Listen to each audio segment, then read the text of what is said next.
مالی مشکلات اور معاشی بدحالی کے اس بدترین دور میں قربانی کے نزدیک آتے ہی وہ لوگ جن پہ قربانی واجب نہیں وہ پریشان ہوں گے کہ کیا ہم قربانی نہیں کر سکیں گے، یا کیا ہماری جانب سے قربانی نہیں کی جائے گی، یا کیا ہمیں قربانی کرنے کا اجر و ثواب نہیں ملے گا۔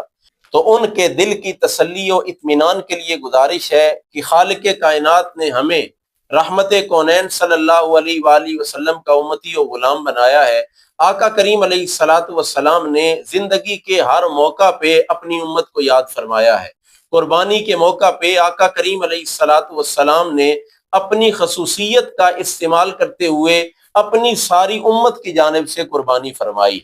سنن ابو داؤد اور سنن ماجہ کی روایت ہے، حضرت جابر رضی اللہ تعالیٰ عنہ روایت کے راوی ہیں، وہ فرماتے ہیں کہ ذبح کے دن کریم آقا علیہ الصلاۃ والسلام نے 2 رنگے خسی کیے ہوئے سینگوں والے 2 مینڈے ذبح کیے۔ جب ان کا منہ قبلہ کی جانب کیا تو آقا کریم علیہ الصلاۃ والسلام نے یہ پڑھا،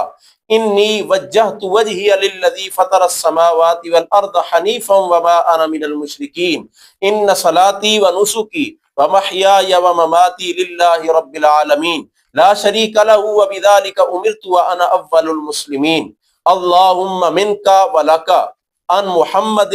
و امتی ہی۔